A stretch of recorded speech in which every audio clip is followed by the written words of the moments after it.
Well, let me welcome everybody to session 9 of Classic Metal Class. We're kind of following up with our last session, which was on 1970s American metal.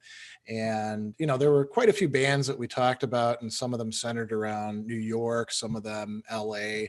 And this time we're going to be digging right into the LA scene. And I picked the terms Sunset Strip and LA Connection quite deliberately.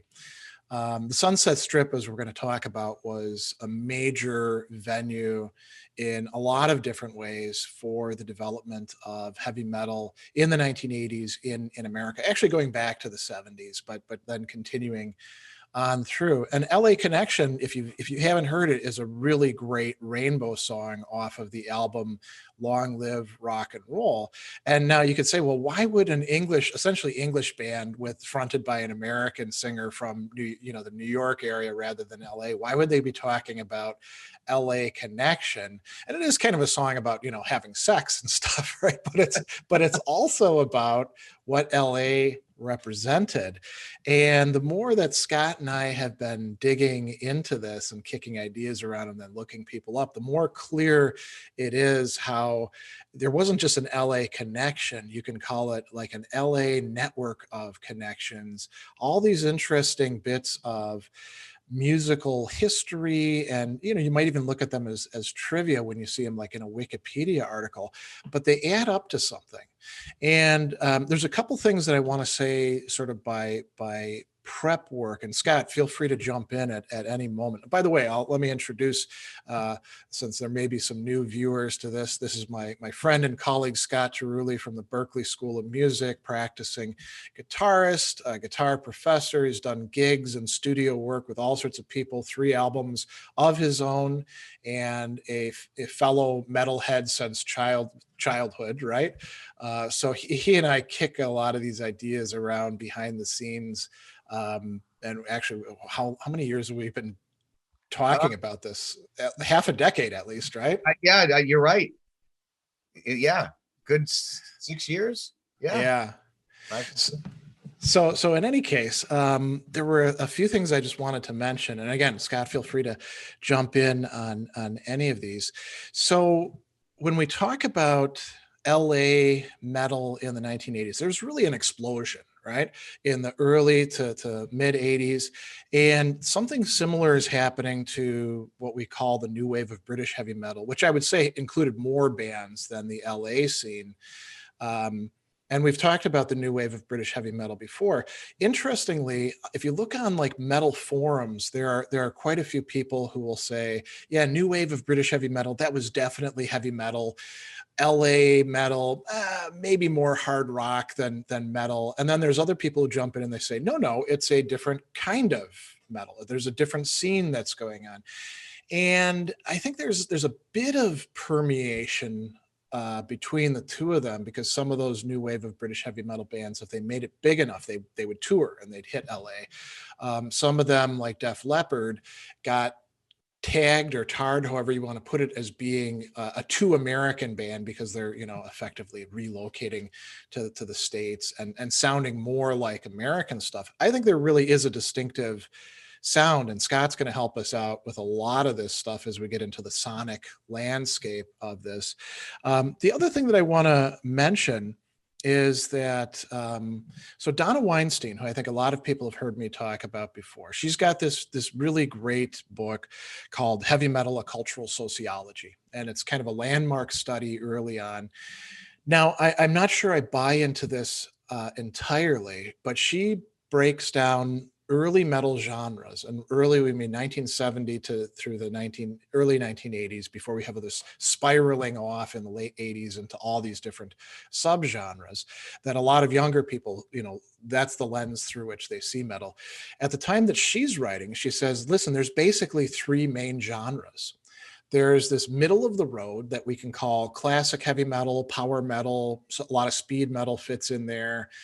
We're thinking about bands like Judas Priest, Iron Maiden, Ronnie James Dio is in his solo stuff. Rainbow would kind of fit in there. Deep Purple, Black Sabbath, right? And then on the other side, and this is particularly important for the LA stuff, is what she's willing to call it metal light. We could call it pop metal, glam metal, whatever you want to call it.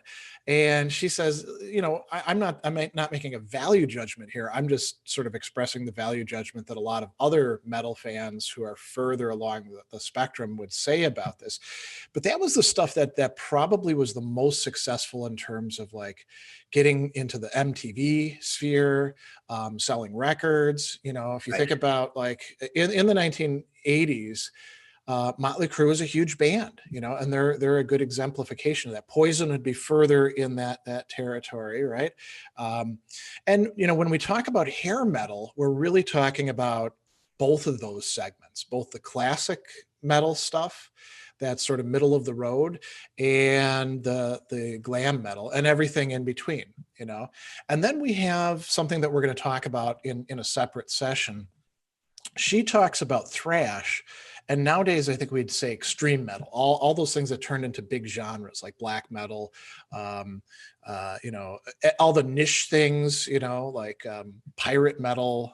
It's starting to appear at that time. But the things where it's a rejection of that ethos that's associated with pop metal or glam metal or whatever you want to call it, the softer stuff, and they make it harder and crunchier and faster. So Metallica, Megadeth, classic thrash bands like that would fit in there.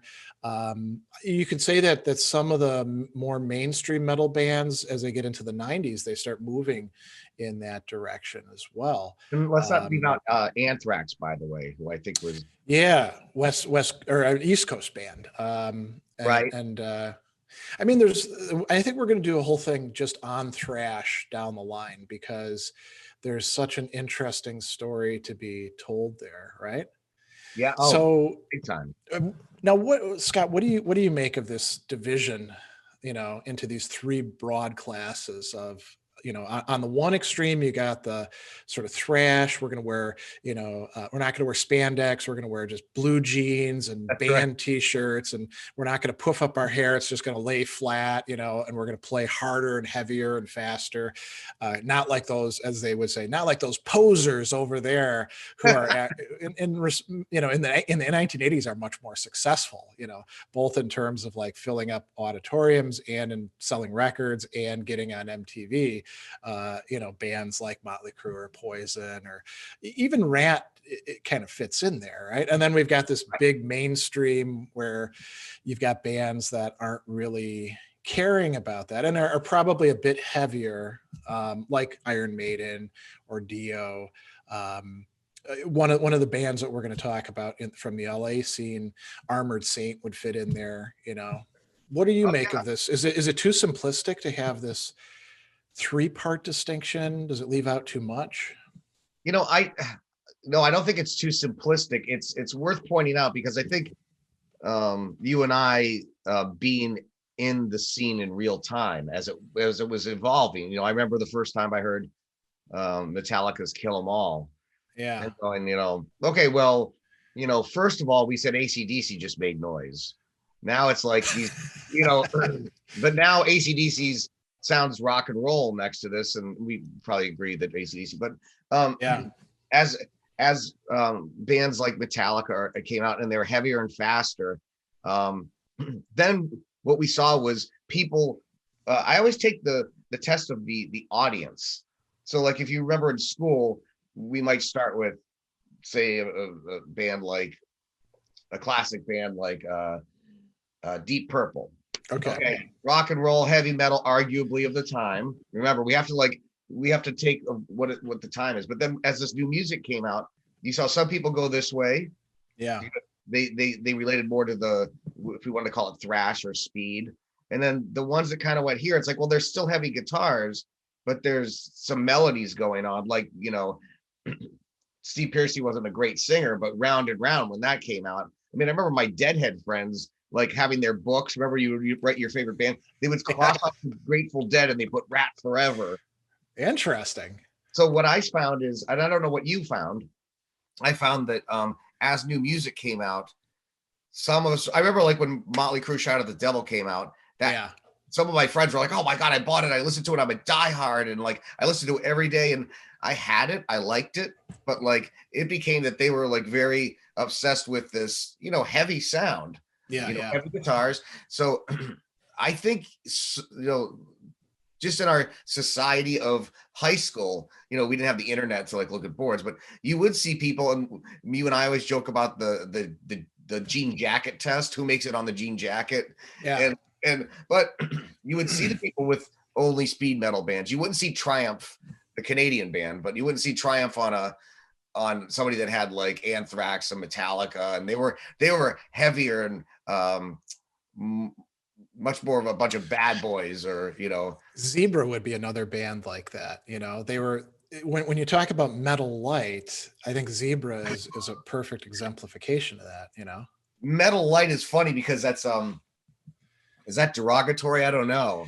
I think it is derogatory, the people who are labeling other bands that way. Right. But, you know, Zebra's stuff was good. Triumph stuff is great. Oh God, yeah. Hurricane would be an LA band that would kind of fit that mold, I think, you know. And who was the guitarist for Hurricane? Oh, I don't remember. And I was just looking them up the other day. I'm blanking, but I'll remember. But I mean, a lot of these earlier bands like that, you know, it's like take Doug Aldrich, that was in Whitesnake, but then before that he was in Dio. Before that, what was his band in the 80s? So Doug Aldrich has like this whole LA, you know, where he would go from band to band and then start getting, you know, picked up by people like Dio. And so it's almost like building up a CV, right? In a way. Oh, exactly. Playing with these different bands, you know. But here's what's interesting. Something that maybe we should talk about at some point is that these, let's just say Guitarists, for example, was every gig they did pretty much the same genre. Like, would Doug Aldrich be invited into a band similar to Metallica? I mean, I'm sure he could play it, but like, do they stick to, I'm trying to think if they're like more chameleons, or they bring what their sound is to the band. You know what I mean? So it's like, so do they? I mean, this is like a total digression, but if you think about and not just in the LA scene, but more generally, the challenge of stepping into the shoes of some other guitarist. Let's take, for example, Motorhead, right? So you start out with Fast Eddie Clarke, who actually is a replacement for the Pink Fairies guy, Larry Wallace, right? Larry Wallace drops out, and Fast Eddie Clarke is the guy with Lemmy and Phil Taylor for quite a while, until he quits after Iron Fist. And now they start looking for other guitarists, and the person they settle on is Brian Robertson from Thin Lizzy. And it's very, you know, it's a different kind of sound. I mean, there are some similarities in that you can, and you know more about this, you know, from a sonic perspective than I do, but you can hear some similarities between Robertson and Fast Eddie Clarke. You know, they're both using kind of a reverby sort of sound with a lot of sustain. They're both kind of lyrical in the way that they solo. But it is different. And then Robertson only sticks around for one album, and after that, it's now two guitarists, and they move forward from there. Every time you got to step into somebody else's shoes, that's kind of a you know, a tricky thing, right? How much of their space are you taking up? You know, is there enough room for you to develop on your own? You know. And, you know, first of all, you came up with probably the best example I could think of, from Thin Lizzy to Motorhead. Yeah. So now we're talking, I would separate those genres. I don't know about you. Like, Thin Lizzy's not Thin Lizzy is one of those bands that often gets grandfathered in as heavy metal, but they're not heavy They're metal. not heavy metal. Yeah. I mean, Hollywood, that's a great song. I mean, Boys Are Back Yeah. in Town. That always reminded me of the Reelin' in the Years lick, the Steely Dan tune. It was kind Yeah. of like, and they were a rock band, and Yeah. there was, and Phil Lynette's vocals weren't heavy metal vocals, they were, That's right. Yeah. and Yeah. that's one of the things, like the singers, Jeff Tate versus that.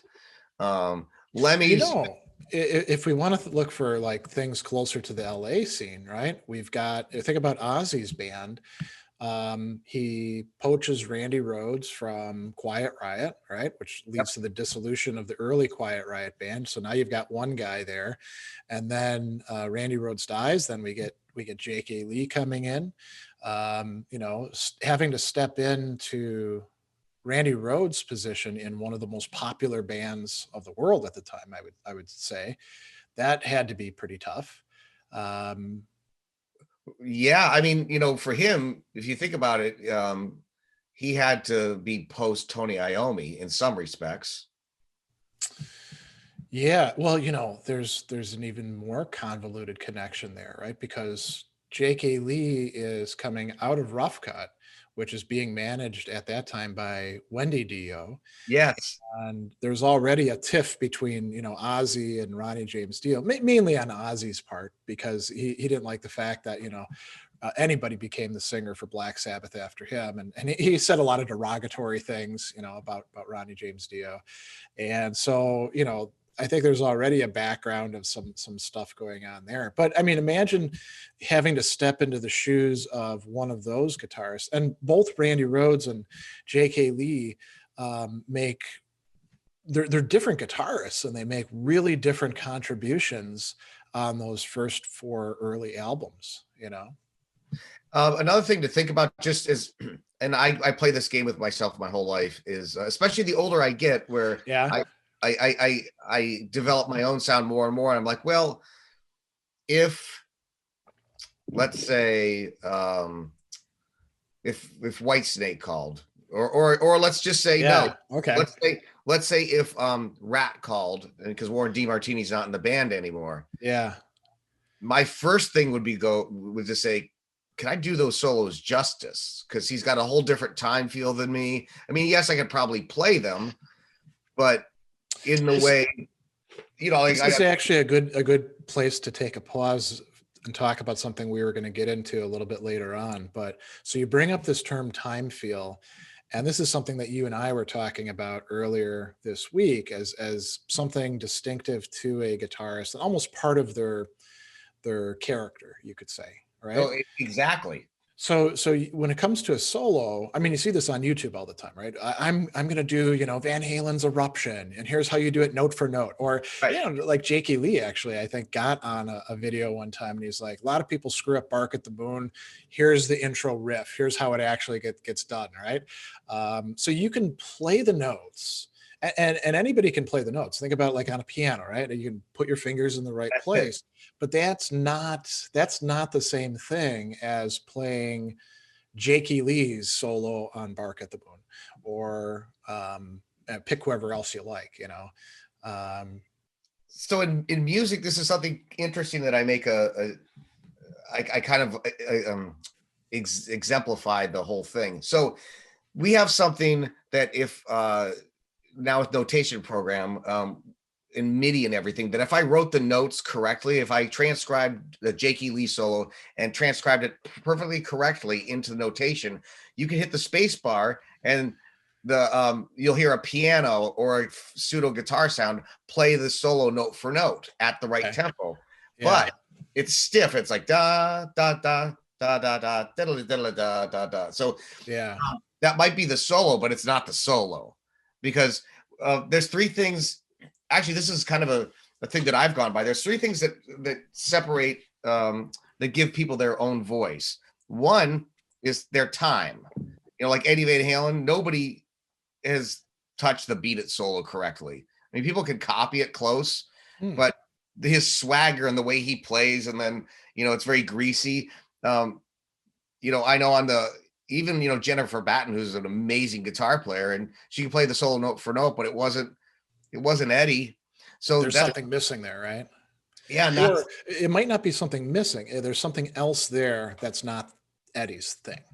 yeah, and then the second thing is pitch organization. What I mean is, if you have a C major scale, we all have access to that. But what makes what I would do with a C major scale and what you would do with the C major scale differently? Well, we'd organize the pitches in our own way. Maybe your interval, you're interested in different intervals, or so pitch organization meaning how we play things together. So Jakey Lee would do these solos, but like he'd be using the scale entirely different than Randy Rhodes did. Yeah. So, and that's the second thing. And the third thing is sound.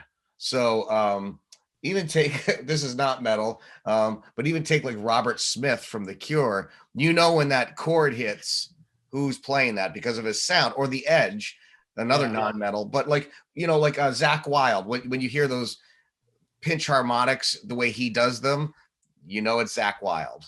I read something really interesting recently about the two Kiss guitarists, the original Kiss guitarists, because of course, we also have like Mark St. John and all these other people, Sure.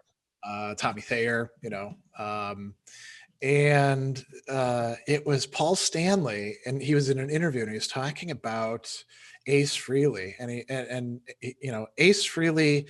Apparently he claims that he never had any lessons and just sort of like learned to play guitar on his own, and it's plausible because like I'd never actually like learned how to play the banjo properly, and my fretting and fingering is not what it ought to be, and apparently that's what Ace Frehley has done throughout his career. He just happens to be good enough that he can make suboptimal ways of holding the guitar work for him. And Paul Stanley said that one of the things he noticed about Ace Frehley was when it came to putting tremolo on things, or vibrato or stuff. Vibrato, like that. yeah. So Paul Stanley would do it with his hand, right?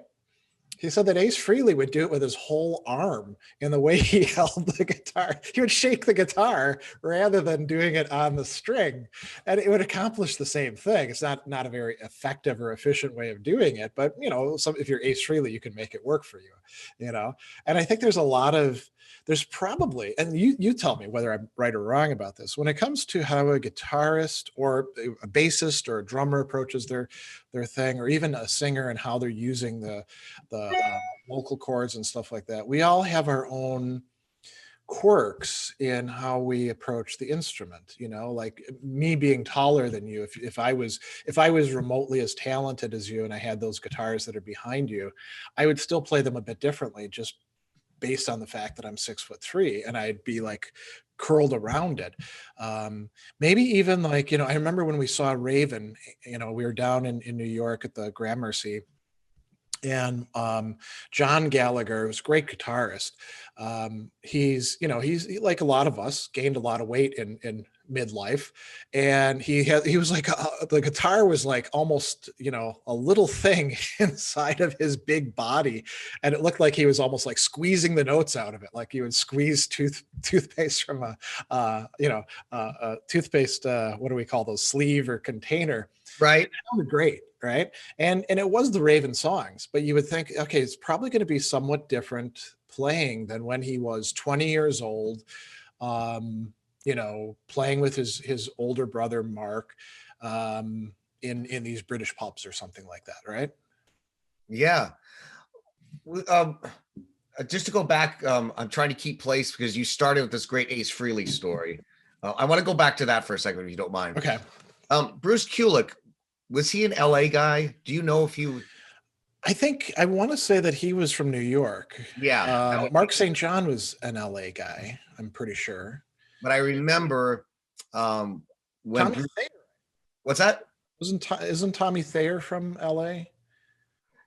Very likely. And he was he was Ace's tech, I think. Oh, right. And that's so right. Ace wasn't showing up to gigs. And one night it's like, well, you're going to have to suit up like Ace and go out there, because Tommy Thayer was in a Kiss tribute band. So he knew all the songs. Yeah.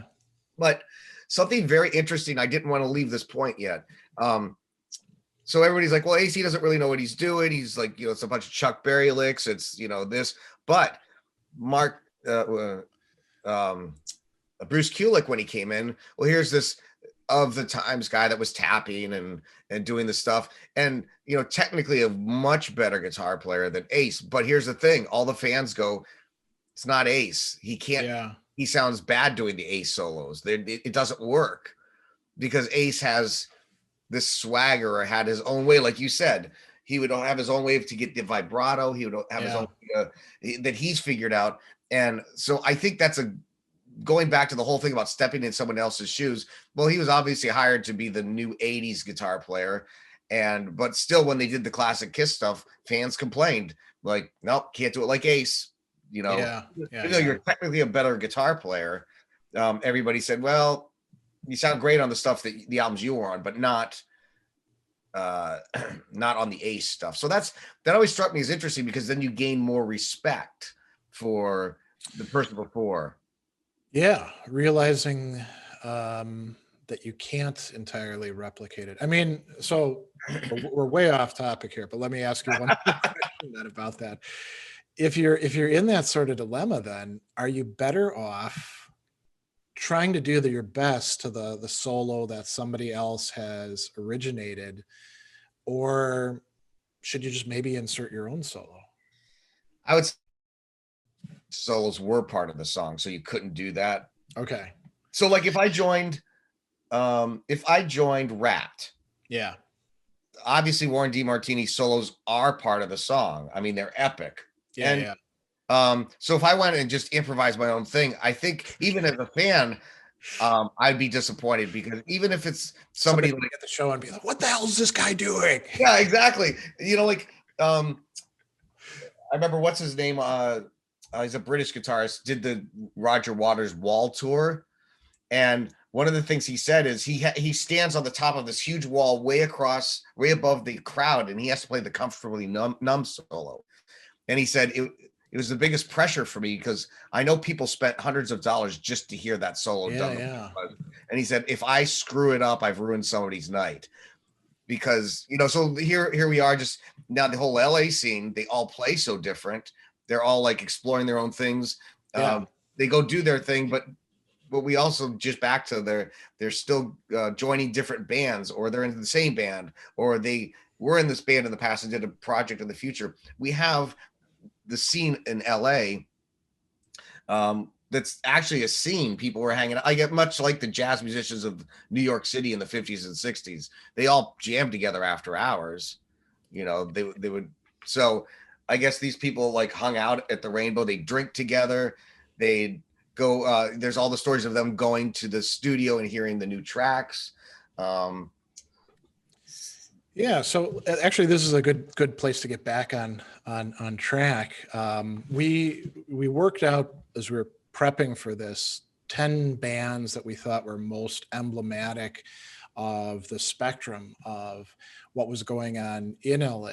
New bands that some of them started in the 70s. Actually, some of them started very early in the 70s, but they made it big, particularly by the 80s, or if they'd made it big in the 70s, like Van Halen, they made it way bigger by the 80s.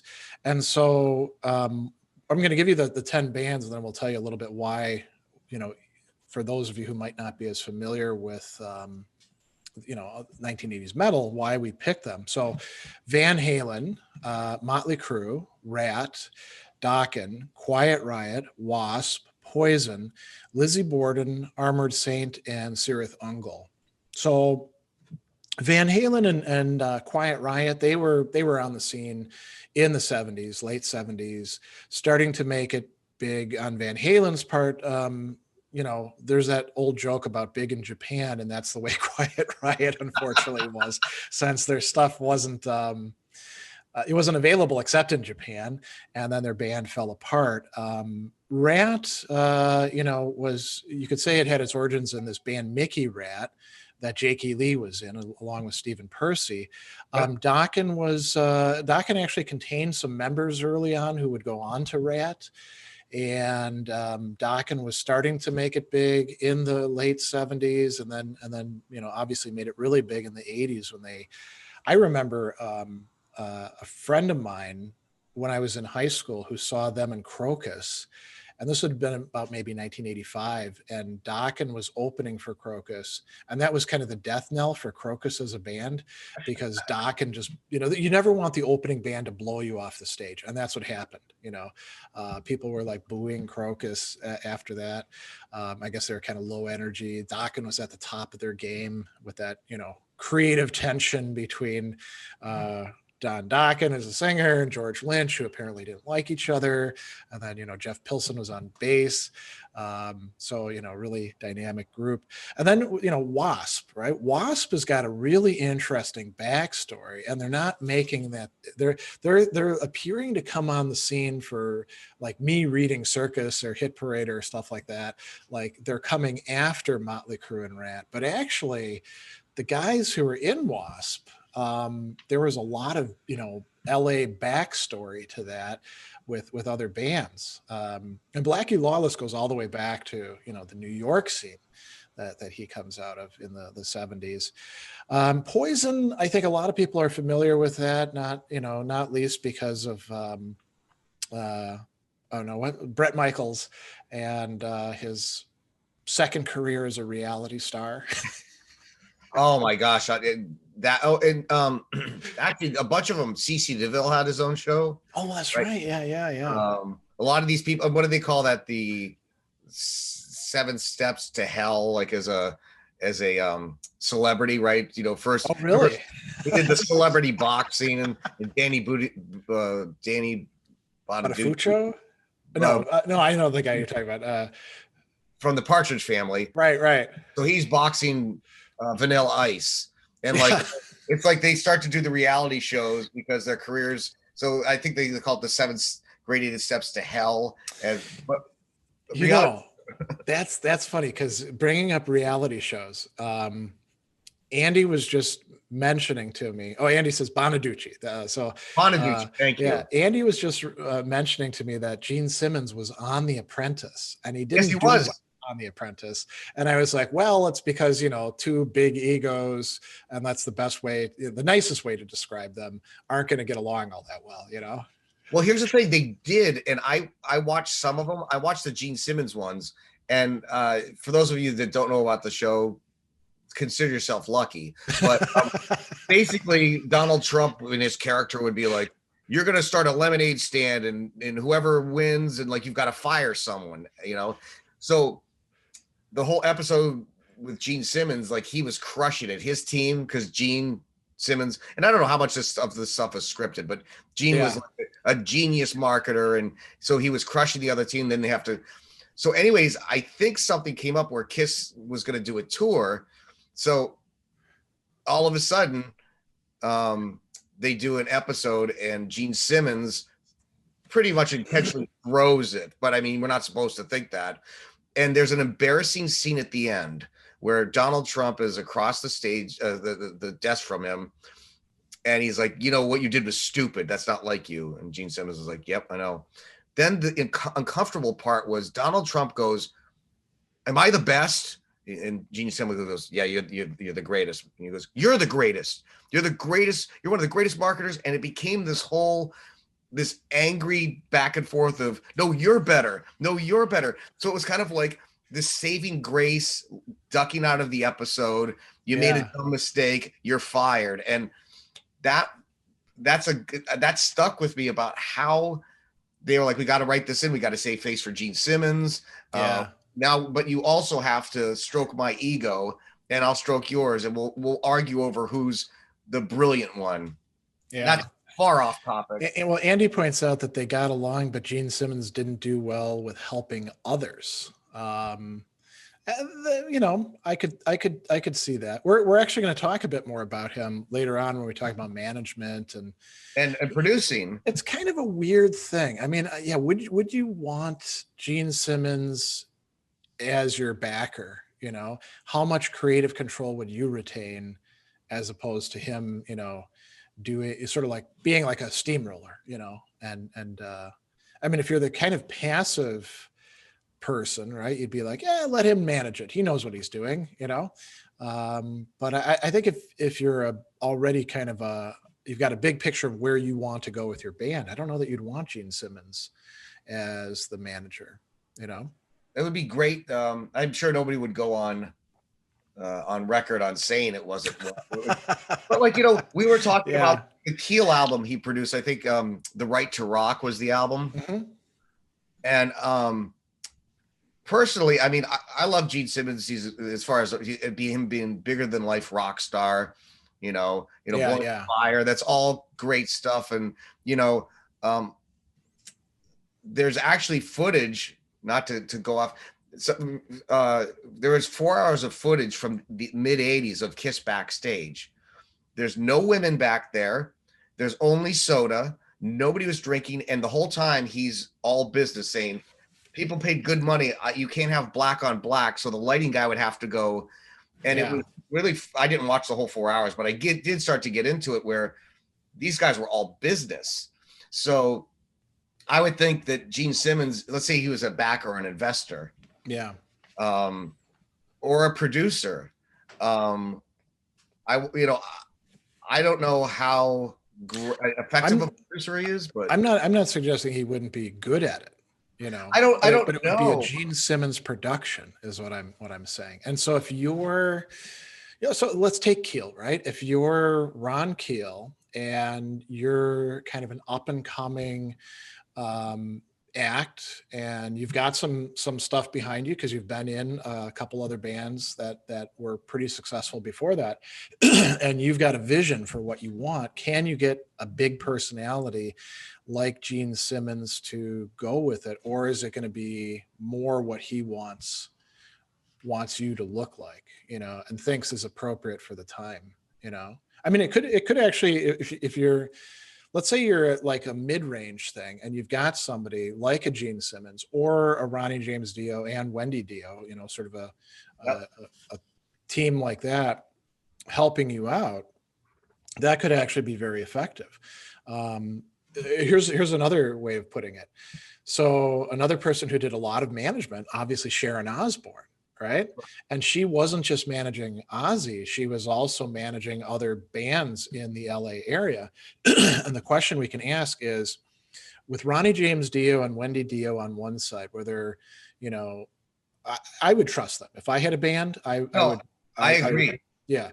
And Sharon Osbourne on the other, who I wouldn't trust with anything. No. Where would Gene Simmons, who did play a big role in the LA scene, where would he fit? Would he be like right in the middle? Would he be more on Dio's side? Would he be more on Sharon Osbourne's side? Well, okay, so this is fascinating. So Dio would be brutally honest. He would just be, the vocal, don't do that. Sing this. He'd be very brutally honest, but like, well, I think he'd probably explain what's going wrong too. Yeah. Oh, yeah. You look at his interviews, he's very thoughtful, not blustering at all, very blunt, but, saying the things that people needed to hear at the time. So Dio's coming from let's make this music good. Yeah, but Sharon Osbourne is about, well, I'm here to make money and maybe even screw you out of money during this process. And, she's notorious for having younger people sign bad deals. Yeah. And, well, look what happened to Jake Lee. Now you go to Gene Simmons. Well, now you've got an ego. So I think with all three of them, you have somebody that's like, will stab you in the back at any second to get some extra money. Then you have Dio, who I would, if I ever had the opportunity to work with him, and Wendy. His wife. Yeah. And Wendy is, and she's always done great by him. And, you don't hear about Wendy being a terror to people. It's always Sharon. Yeah. So you're going to choose ego, which is Gene Simmons not being brutally honest, but being, because I said so. I get the feeling it'll be like, this is what rock and roll is. You don't know what rock and roll is. Were you in Kiss in the 70s? How many albums have you sold?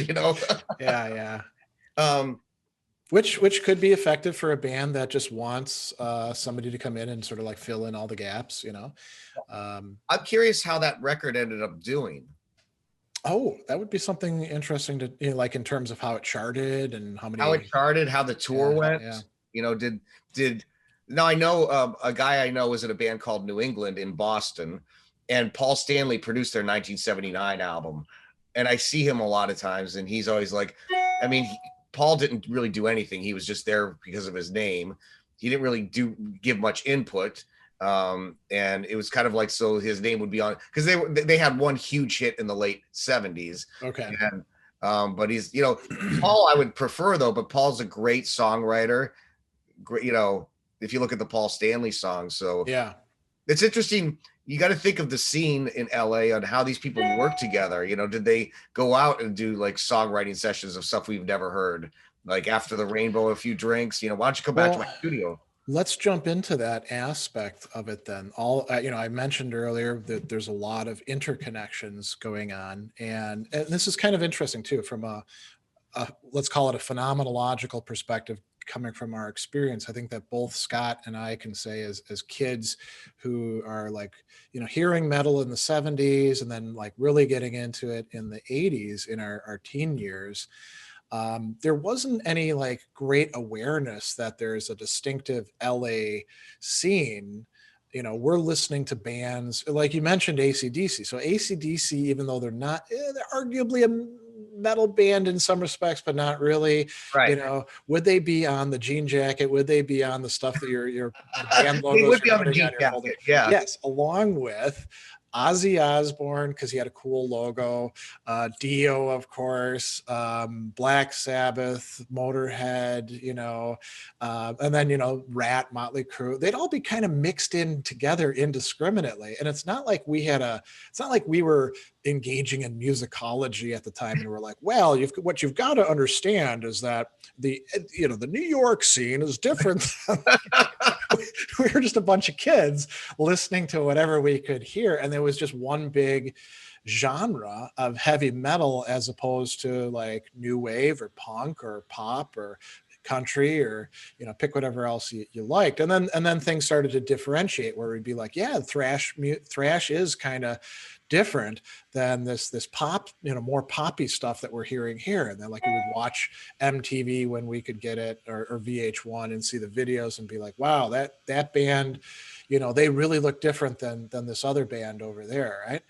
So this whole notion of like the LA scene was something that I think we didn't have a lot of insight into. And how could we? You know, we were just a bunch of kids. Right. I was getting most of my information about these bands from reading the articles that made it into Circus or Hit Parader.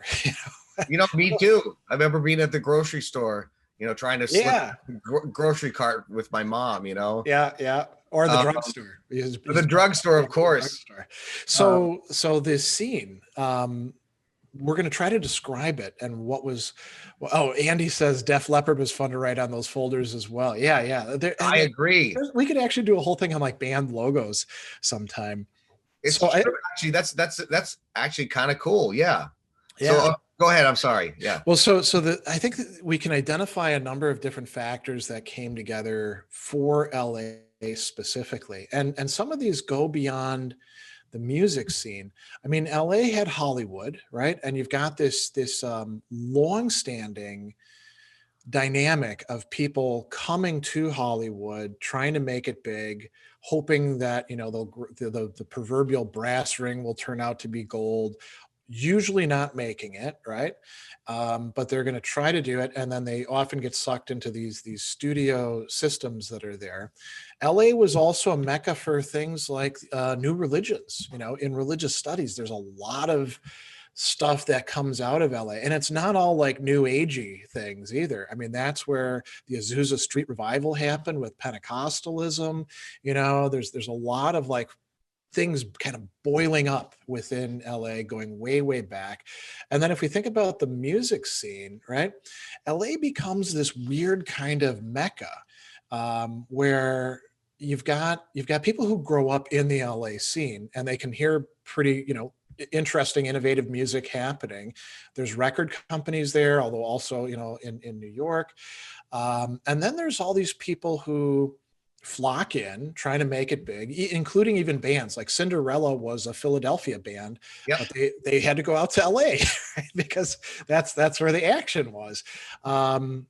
And then you've got all these other people who are going to play a major, major role. We talked about Gene Simmons. We talked about Ronnie James Dio. I think Scott may have mentioned, Lemmy of Motorhead was, sort of a fixture at the Rainbow.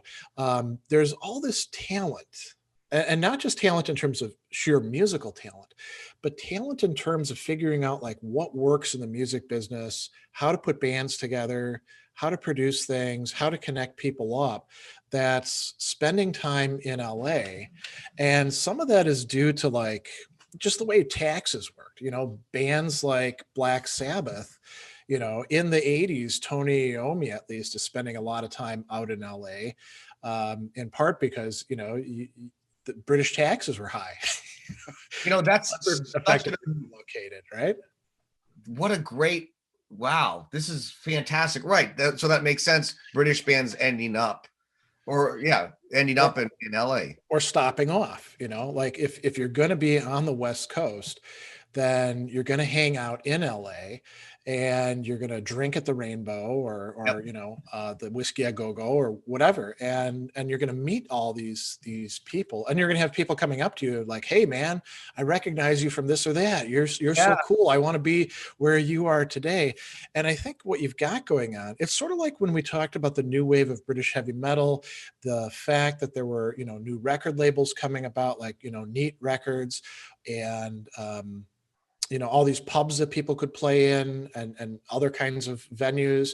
And then they'd hear other people's sounds. They'd go to each other's shows. I think something like that you can say is happening in LA. It's also happening in New York, right? And it's not happening in too many other places in the US until much later. But LA and New York, so LA becomes like a major cultural cauldron for heavy metal to evolve with it. And something that goes along with this. So I had mentioned this to you earlier before we started the show, that there's definitely an LA sound. Yeah, so talk about that a bit more. That's, I think, really important. Well, there's a few things. One of the real important things is kind of a practical observation. So in LA, all the musicians, it was such a hot spot. All the musicians had what was called cartage. And what cartage was is, let's say I took 4 of my guitars, my amps, and then there's this guy, and I brought it to a place where somebody's going to take care of the instruments, right? And then all I have to do is call them up and go, I'm going to have a gig at the Whiskey, have my whole rig set up at 6. So this way, so none of the guys in LA had to carry their stuff. So and there's a guy named Bob Bradshaw who was a key. Bob Bradshaw is the genius. He's still around. He used to build like Steve Lukather's rig, Eddie Van Halen's rig. But remember back in the day, it was 400 rack mount units of guitar effects and 2 full Marshall stacks. And so even the locals were doing it because they can.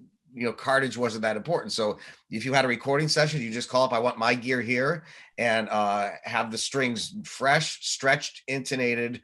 So say I had a gig at the Whiskey, I'd just drive to the Whiskey, show up my gears there, and then I could leave because the cartage is going to take my gear. Now that's different from New York. Well, New York, we didn't have anything like that. So New York bands, or musicians would take their smallest amp they could, and a guitar and a couple pedals, because they're taking a cab to their gig. Okay. What they could carry. So it's like, even look at like the Steely Dan albums. That's the New York sound. I mean, they have their own sound, but that's like, so here's what happened in the 80s is in Massachusetts, where I was and am, the LA scene, if you wanted to be like the bands on TV, you had to like invest in these tall rack mount gear things, the Marshall stacks, and but the only difference is like they wanted it so bad to copy the scene that they'd have to bring this stuff to gigs, because we didn't have cartage, and everybody gets to the age where you don't want to carry all that crap. Yeah. But I have friends that like, there'll be 6 amps on stage, major pedal boards. I'm like, you took that to a gig at a college? Well, I didn't. I told the cop. So part of the sound is, they say when with the reverbs and the choruses on guitar, if like you listen to the clean parts, they sound really jangly and chimey, almost keyboard like. And then the leads had, let's just call some wetness on them, which is some reverb chorus, which modulates the sound a little bit, like the frequency just a little bit. Well, we started to chalk that up to the LA sound. And so if I went to a gig and had that kind of sound in New York, they'd be like, oh, so you're like, you have an LA sound. But the big thing is it was Bob Bradshaw, and the fact that they could pay him to build this monstrosity of a rig, which was fantastic, but they didn't have to carry it. Yeah. So it became an LA thing that like the sessions were there, the cartage would drop the stuff off. But here of a session, I have to choose an amp, choose the appropriate guitars, and whatever I could fit in my car, what I could get to the studio. So I'm not calling someone up going, make sure the tubes are fine, make sure the guitars are strung up. So, but that's a big part of the sound. That's really interesting too, because not only is this cartage providing a service, which then allows the musicians to focus on other stuff, which could be their musicianship, or it could just be like living a hedonistic lifestyle, right? We're going to talk about that in a bit, but it's also part of what we can call the ecosystem of music, and even heavy metal, also rock and roll. There's overlap within the LA scene, which so let me say what I mean by that. All these other people who are not directly part of the production of the music, right? You've got the band as the producers, you've got the audience, but then you've got all these other people who are part of the making the things happen. So if you're touring, you have a road crew, right? And they are part of it. So I would say that the ecosystem, as a matter of fact, I'll bring in a philosophical concept here that's taken from aesthetics, more artsy stuff rather, and sort of high art things. This guy James Dickey talked about this concept of the art world that he took from Arturo Danto, and he elaborated it more. And he said, you've got the producers of the art, the artists, right? Painters or sculptors or whatever. And then you've got this entire penumbra of people that are part of the art world. And this includes like the museum operators. This includes the people who get art from one place to another, sort of like cartage, right? This includes, the entire system. And so like the record companies would be part of this. I would say, managers, club owners, and this cartage fits in with that because it's allowing people, like you mentioned, guitar techs, right? A guitar tech would be part of that. And by being involved with that in a way that can allow you to do it full time, rather than it's just something that you do while you're not working in a restaurant, you're able to be more involved with that world. And there's like a feedback loop that takes place. The more that you have all these other people who are doing these things that eventually lead to performance by a band, the stronger the ecosystem is, Yeah. Oh, that's a good point. Yeah, and I guess California, or the LA scene is more conducive to it. Why? Maybe because at the time that was where all the records were, or a lot of the records were made in America. They're in Nashville.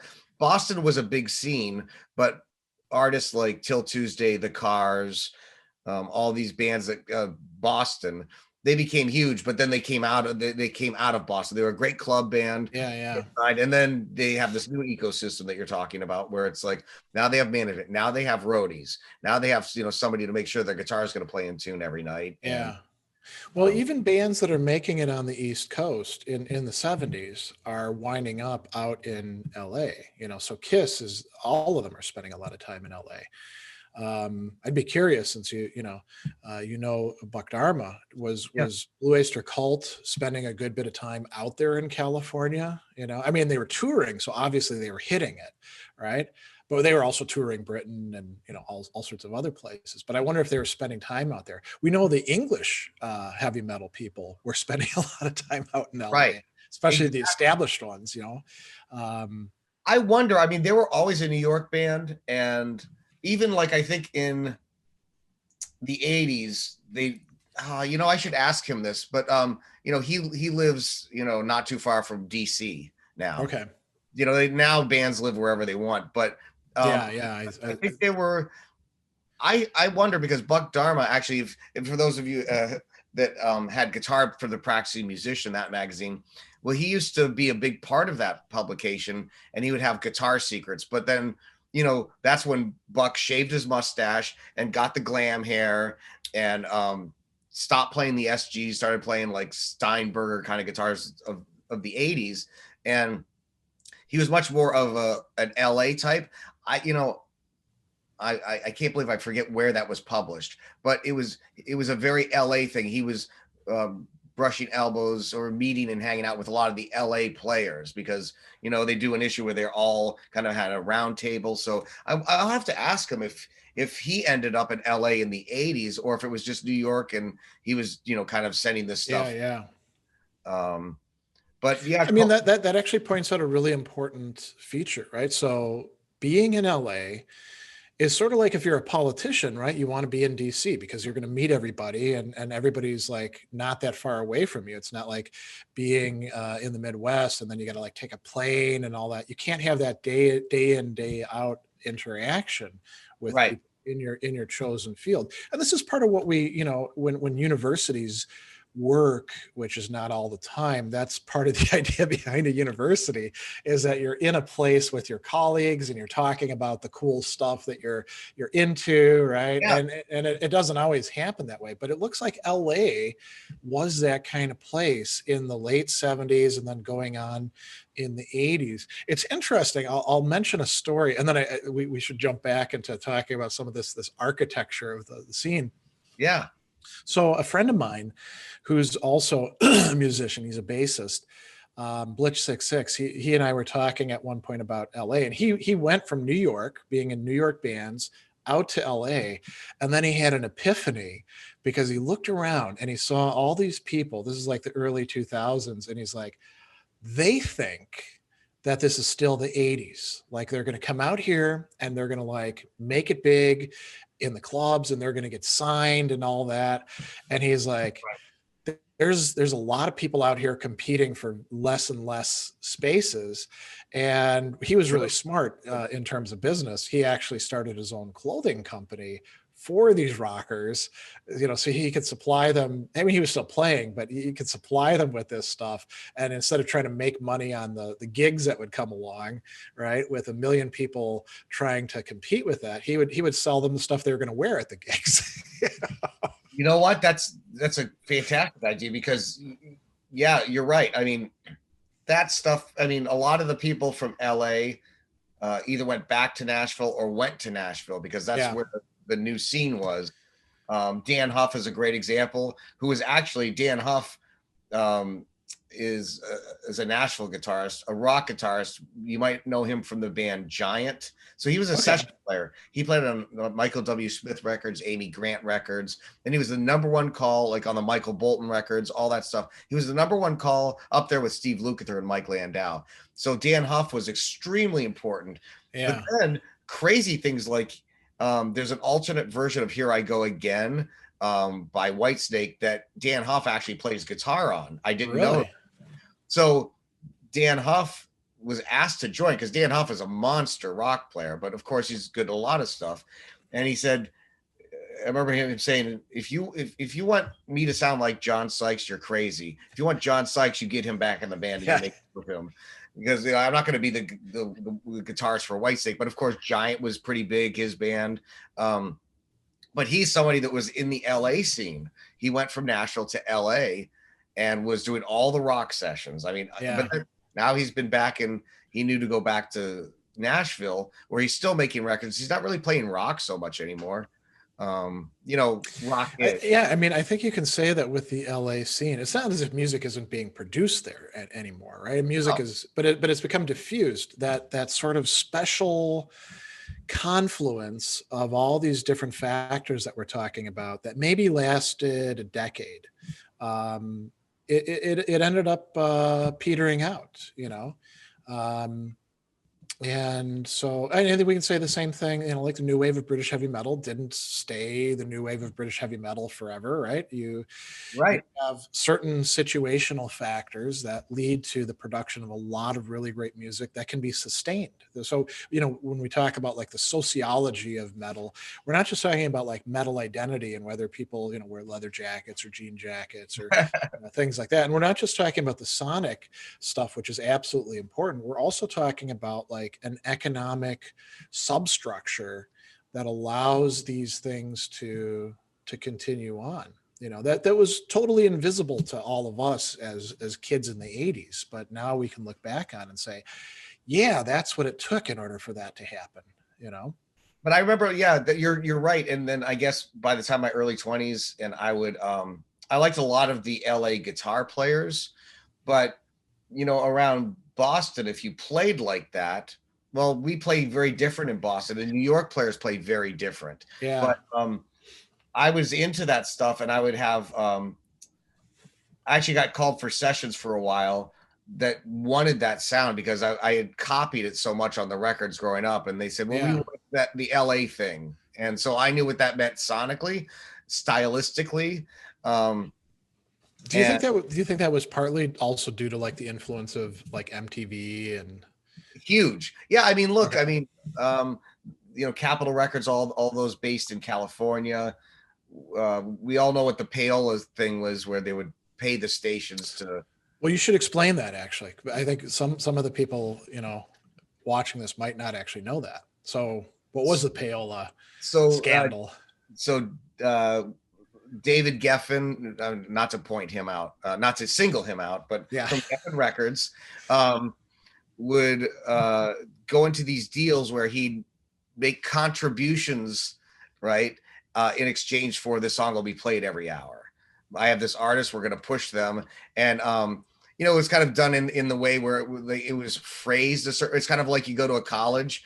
I'd like to invest in your endowment, but I'd also like if my daughter got in. Yeah. So that started coming out that these record companies had a budget, and they called it the payola scam, meaning they paid. And I'm sure MTV was no different. MTV imposed a new set of matters or constrictions, you could say, that I think also led not just to sound, but to look, right? So there were quite a few artists who just really couldn't make it on MTV, and you needed to be like physically attractive, or at least not unattractive. You look at a lot of those videos, and so here's an example of a band that was always sort of stuck in the second tier, and I don't think could make it out of that. Grim Reaper. Right. I was just gonna say Grim Reaper. Yeah, I mean they're good, right? Their singer is just not MTV photogenic the way, say, Mark Slaughter is, or something. Well, that I always think of that. What's the video that they used to run? They had one big video on there. It was See You in Hell. See You in Hell. Yeah. And I remember, like, and I'm a left-handed guitarist, but the guitarist just looked super awkward playing left-handed. The way he held his guitar, and it wasn't the American flag guitar. And this guy with the messed up teeth singing high for no reason at certain points, and it's like, well, it was pretty cool, but it wasn't nice to look at as far as the MTV. Well, look, poor Christopher. I think that had a significant impact. I mean, you compare that to somebody like the guys from Ratt or Motley Crue. I mean, Quiet Riot, Kevin Dubrow just looks like a troll, right? But they had their own thing going on, right? I mean, Van Halen, they were very photogenic. True. And then you think of like a band like WASP. I watched some old WASP videos recently, and they're very over the top, as music videos were back then, right? Oh my God, yeah. But they hold up as sort of a type of art form, and the songs are great, and Blackie Lawless. So here's we should let's actually shift a bit.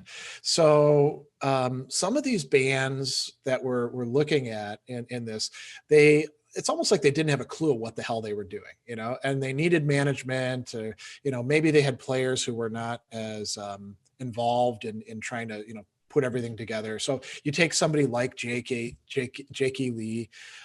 He could, he probably would have had a better career had he had somebody he was a great player, is still a great player, Fantastic. but he probably could have used somebody to open some doors and to say, don't sign on with these people, Osbournes, at certain points. Or if you're going to, make sure you're getting something, your contract is better. But some of the bands really, so let's talk about bands that fed into other bands, and how it led to success for some of these. I would say some of the bands that hardly anybody hears about anymore, Sister, and the prelude to Wasp and Circus.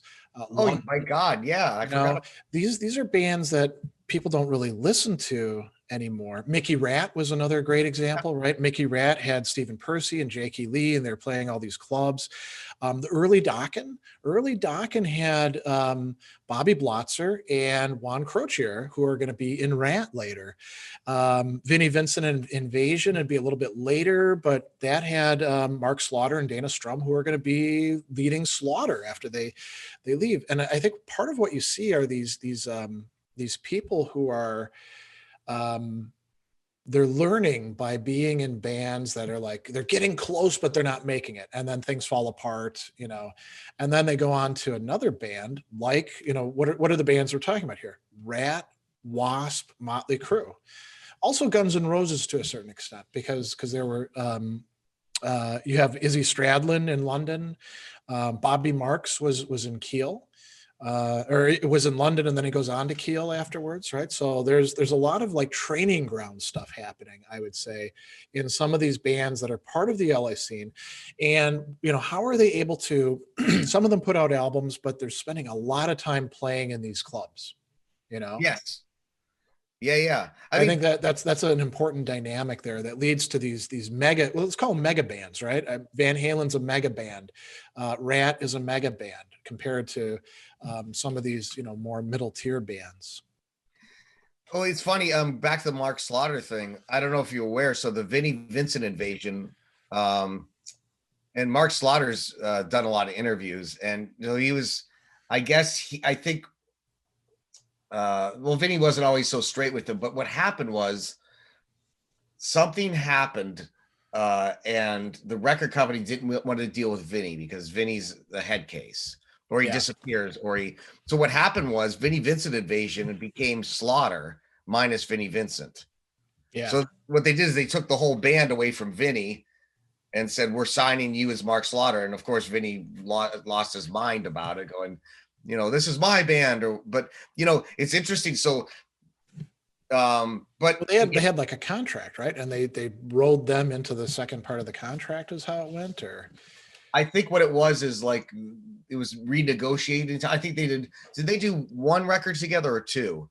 All Systems Go was Mark Slaughter, right? So, but he wasn't Vinnie Vincent wasn't getting along with anyone, and so then that's the last we heard of Vinnie Vincent after those records. I mean, he was far out of Kiss. Yeah, he became a recluse, right?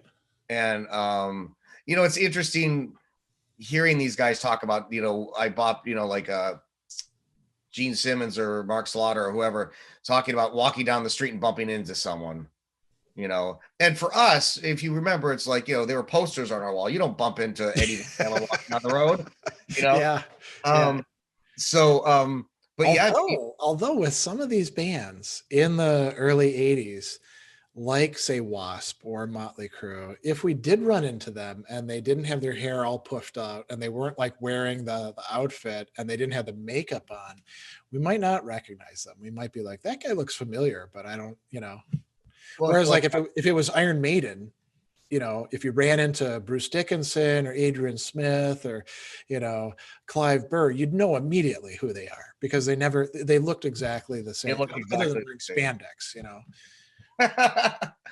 um, I was going to make another point too with that. About Slaughter or no, I know what I was going to say. So yeah, you're bringing up as something so interesting, and maybe we could say is contributing to an LA sound is, and that is, you've got these people in this band, then they go to this band, then they've gone to this band. Now, like I said about musicians, it's like Jakey Lee, you know, in the early '90s did that band Badlands, but he was starting to play different. But every time Jake did something, I mean, he's bringing his signature sound. Yeah. That's going to be on a record. And of course, like if Eddie Van Halen went through different bands, well, you'd have that sound consistent. So we have the cartage that I was talking about before. We have the community where they're inviting each other to listen to their stuff. They go to each other's shows and they go, wow, that was quite, wow, whatever he did. And they might be like, well, what's that effect? Well, Bob Bradshaw built mine. Well, maybe Bob Bradshaw will build mine too. So now you have sounds that are sonically similar. Yeah. And the trends were different there than say Boston. I mean, Boston was a huge for all these, we had Axis, Avalon, Paradise, the Channel. I mean, we had a million. And even if you weren't signed, but you were a killer band, it'd be lines out the door to go see the band. But the thing is, the scene, like you had mentioned, so like sociological, it's people act different on the West Coast in the first place. Yeah, so that actually leads into another thing that I hadn't put into our notes, but I was thinking about earlier today, the lyrical content of LA stuff. Now, I think this is where we do have to bring up that Weinstein distinction between, you know, whatever we want to call it, the more glam stuff, and then the more sort of middle of the road traditional heavy metal, power metal kind of stuff. Because if you think about like a band like Ratt, Motley Crue, let's put Dokken in there as well. The bands that are more glammy, there's a lot of stuff about sort of hedonistic lifestyle. We're going to party a lot, and now you've got that also with like Kiss, right? All sorts Although of. Kiss wasn't doing it, Kiss just talked about it. Exactly, yeah. And then you've also got like themes about you got love songs, right? That are mixed in there as well, power ballads. And then you've got more straight ahead metal, I mentioned in our top 10, we could talk about Armored Saint, right, or Cirith Ungol, where it's more fantasy oriented or war oriented. Some other bands that would kind of fit in with their Leatherwolf, band that never unfortunately made it that big. Saint Vitus is doom metal. They're coming out of LA. So I think you've got almost like so for example, Iron Maiden, not a lot of love songs in there, even not a lot of partying songs, right? No, not a lot of songs about like, yeah, we're gonna stay up and drink all night and maybe do some blow and have a lot of sex or stuff like that. That's more of that mainstream kind of thing. I mean, you could also say with like Ronnie James Dio, I mean, half the time you're not even sure what his lyrics actually mean. But with a band like Poison or Motley Crue or Ratt, the sexuality part is way more in your face, and it's LA, right? So it's a very hedonistic place. We're gonna drink a lot, we're gonna screw a lot, we're gonna have a great time, maybe throw some TVs off the balcony or something like that. I think that's what do you think? Is that part of the LA? It's not part of the LA sound. No, you're right. It's part of the lyrical content, the ethos of what metal is about. Well, I think if you actually, that's a great observation, because let's go back to Sunset Strip. You went there, you would play a show, everybody's drinking, partying, and then you go to the Rainbow and drinking party. And then they were, and it's warm 12. And I would guess too, you'd probably dress up for it too, right? Oh, you're dressing in a certain way. You're not going like in a suit and tie. I'm going to listen to a bit of up and coming music. Yeah, and everybody went to be seen, and you could do it like in our climate, you can't it's cold half the year, or it's not. Yeah. But it's comfortably in the 70s there. So I think climate might have something to do, but it's year round that you can go out. And as far as, yeah, I mean, look, the anthems made it big. Back to Quiet Riot, Mental Health, you know, and like anything you could pump your fist to and go, yeah. But remember, this was not only an era of the sexuality and everything, but it was, if you pay attention to just the culture of the country, it was the kids against the parents. And it was censorship, like the movie Footloose, like The Breakfast Club, like all these movies in the 80s were all about, you know, but like that was literally through the music too, you know, like we're not going to take it. I was just thinking about we're not going to take it. Yeah. And so they tapped into this whole, it's not a party thing, but we're all in this together. And we're going to fight the people that want to censor us, and we're with you, and you're not by yourself. And we're the outsiders. I mean, look at Ratt, Out of the Cellar, right? Right. And those videos, right? They got the rich people and like Milton Berle in one of the videos, right? Oh, I can't stand this noise. You know, That's right. Yeah. Oh yeah, of course. What do you want to do with your life? You know, and it's whole thing. The whole thing is I want to rock, and it's like in your face, and it's like you're the stuffy old man that is going to stomp on my dreams. And but that was a big theme, I think, in our culture in the 80s, you know.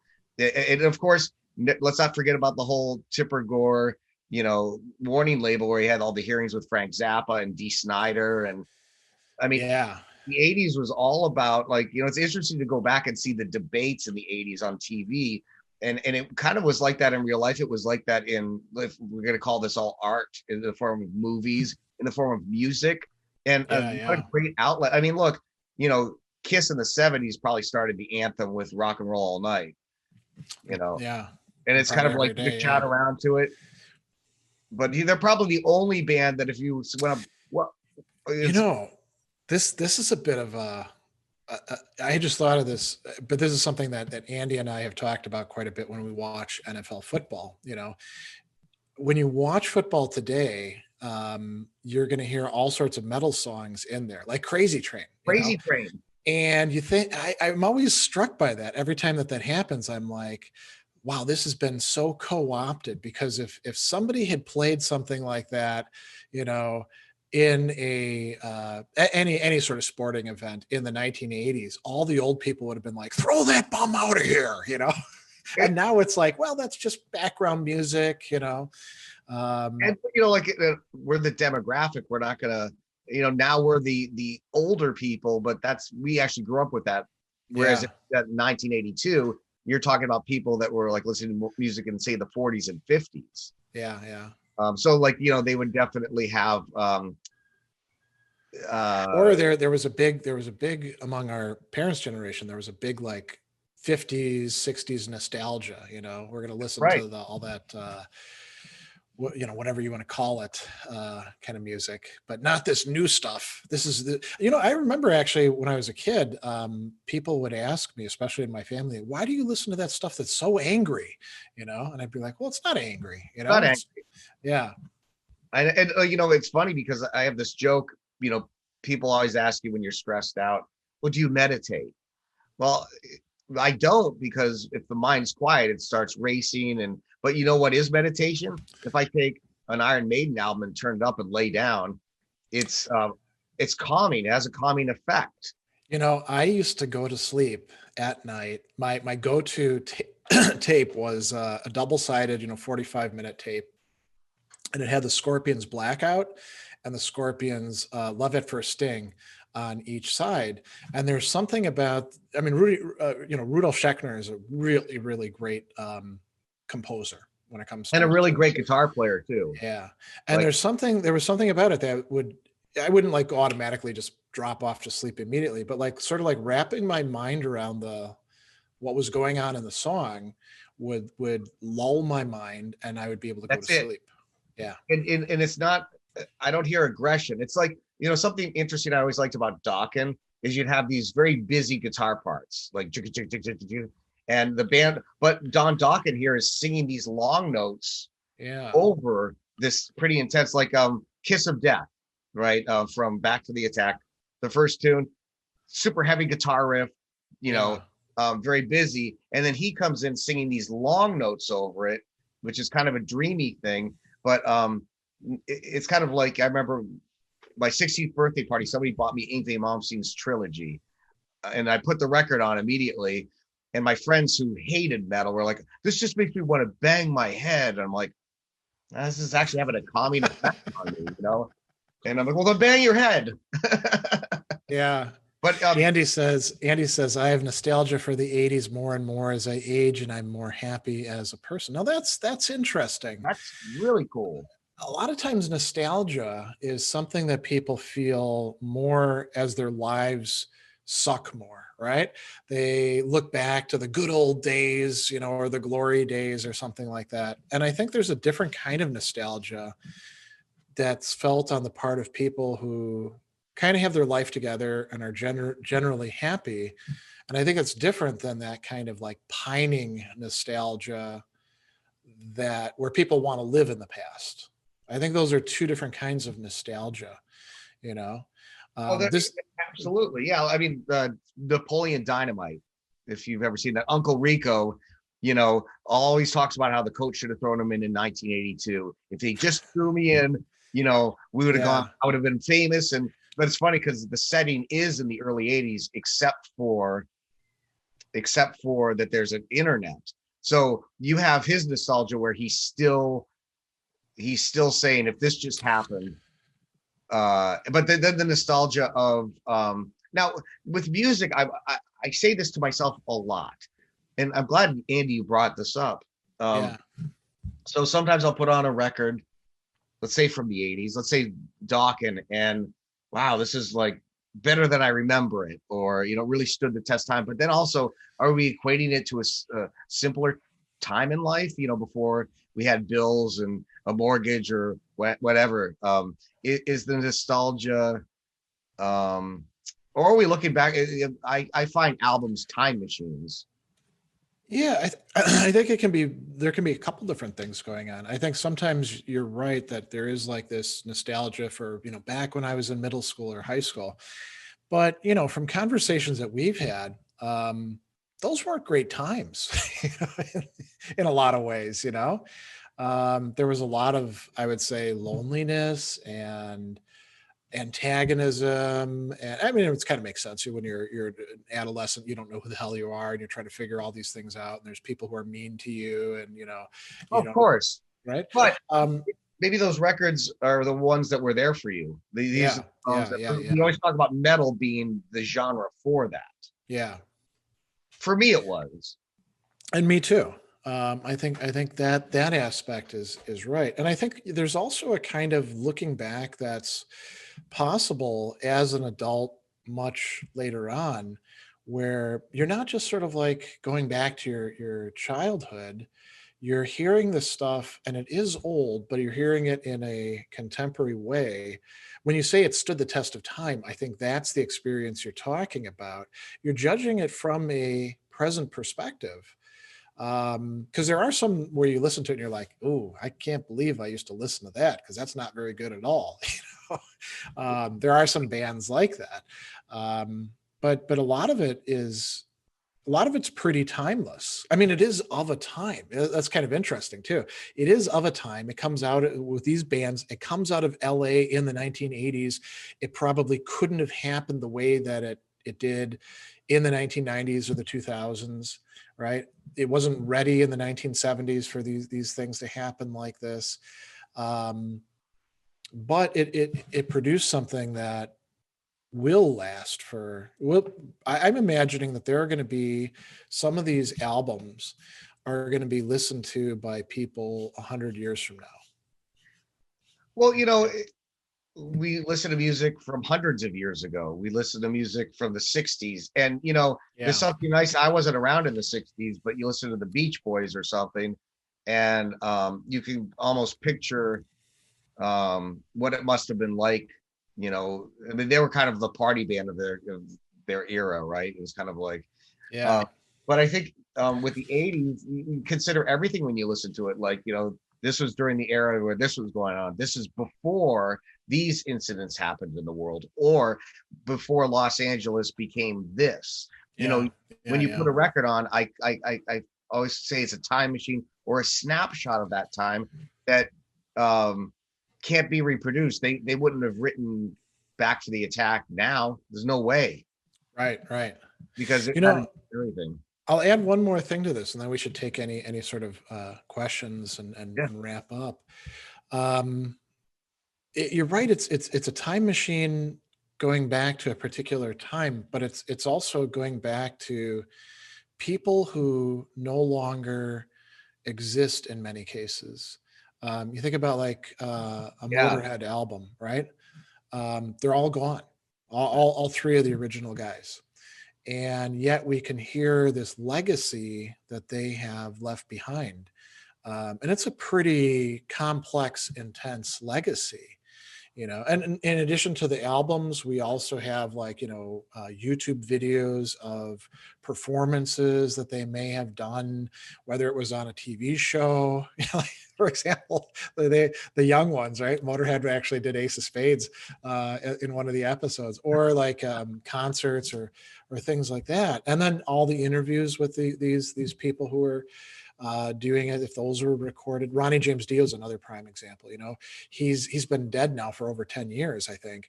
yeah. But You're there's something of him that definitely lives on in the music, and it's very difficult to describe what that is. But we keep it alive by re-listening to it. oh, exactly. No, I agree. And yeah, with Dio's case, um, yeah, you put it on, it's like, that's him at that moment. That whatever Yeah. happened that day for the recording or the vocal take. And we call it an album, but it's kind of like a photo album, but shots taken at that time that preceded the 2 albums later, who's going to do something he didn't know he was going to do. So that, to me, it's very it's kind of important that we put into perspective. Okay, so this isn't just a song. There's things that went into, like, performances. Like, even if the performance isn't a good one, you're glad you saw it, in a sense, because, well, you witnessed something. Maybe they didn't sleep the night before. Maybe 2 of the members are in a fight in this case, or maybe Yeah. they Yeah. have the right food from them backstage. Or so even every performance has to do with, you're going to get, even if it's the same set list, it's going to be different in some way, because we're people. That's an interesting term, witness, right? Witness is something fuller than just perception, than just, like, say, hearing something. There's more involved. And I don't have any way of like saying exactly what that is at this point in time, but I think that's an important term. I mean, we should probably do a session specifically on what's going on when we're listening to something from 1976, and we're doing so in the present. Sort of like breaking down what that is or could be or mean. But for those of you attending, any questions, comments before we wrap up for this session 9? Anything that you want us to address or? Okay to come off mute? Sure. And ask? Yeah. I'm just going to comment on the use of the word witness as well, because what struck me as you were talking about it is this idea that we have, kind of a craving. And we've talked about this in other sessions, but to be seen, to be acknowledged, to actually be able to bear witness to the thing that makes us, part of this community, but also doesn't limit us by definition of being involved in this community. And I think that that's something that I've always really appreciated, is that flexibility to kind of move in and move out. There isn't really, at least, at this age, we should hope not, right? Like, as we're middle life, this idea of like, kind of pointing out who is or isn't authentic anymore. Yeah. But the ability to age is part of the movement. And, when I hear, and I keep coming back to Priest, probably just because I've seen more Priest shows than anyone else, but, what his voice does now is incredibly powerful for his age. It's also reaching into the past, because there are approximations of what he was able to do at like the height of his vocal power, whenever that might have been. Yeah. But there's not an apology for what's changed. And there's not this like desire to actually kind of like exactly recreate it. We accept that we're getting, you know, we're getting him now, but we also have the past to call upon, and it brings everything kind of into this really nice space of integration. And I don't think that there's a lot of, you know, there's not a lot of opportunity to do that perhaps with some of the other bands. It's really those powerhouse bands. Even bands I'm not particularly fond of have done that, you know, but I think it's just this idea that you can provide that witnessing, and you can provide that sense of belonging and connection throughout various stages of your life. And so it becomes enriched by that, and deeper and a better, more sustaining sense, at least for me as a listener, but also as a participant in both the recorded and the live experience. The fact that I can still see, you know, Priest or Maiden or whomever, like, it's just this moment of kind of excitement, but it's not the same excitement that I would have felt were I there in the 80s, right? It's just very different. Oh more yeah, settled. you're at a different age. You have a different, like you said in your comment, right? You're experiencing it with your experience in life. You know, age is not just a number. Age is, you know, our war wounds or whatever. And you as a 16-year-old girl might have had a different experience than maybe you do now. If that could have been rebellion, you know, in 87 right. is not what I'm experiencing now, but I'm able to call upon the girl I was in 87 and have an appreciation for her and an affection for her. And at the same time, just kind of feel really cool about it all. Like, that's the best word I can use. It's just, it's fun. And it's also something that helps with self-acceptance, because you kind of look at that person and say, wow, you know, thank God she had these outlets to like help herself through the challenges that went from 17 to 49. Well, this So is a it's just fascinating point you bring up. I didn't even it didn't even occur to me to think that, yeah, part of it is revisiting you at a different part of your life and reintegrating those. reintegrating, going like, oh, when I was 17, and I have a better take on me as 17 now than when I was 17, if that makes sense. totally. So I didn't even think of that that angle. It's actually you're saying something amazing. It's not just the music you're revisiting. You might be revisiting you at the time. So when that was recorded, you were 17 or I was 17, and everything that was going on in the LA scene for whatever wherever we were is in that recording somewhere. Exactly. Not to get too out there, but these are the things to consider. I love that. Yeah, I think I do the same thing. I think I remember, I could go back to remember how I thought, what my view of things were, and how they've changed so much. And now listening with the ears of my age, as opposed to 17, is widely different, but it does bring the nostalgia part of bringing back to who you were. I like that. In a way, too, the musicians are a bit more available to us because we can learn so much more about them. So, like, think about Motorhead, right? So, again, all three of the founding members are passed on, and you know, rightly so. The band that's left said, "We're not going to try to capitalize on this and make a new Motorhead or anything like that," right? Right.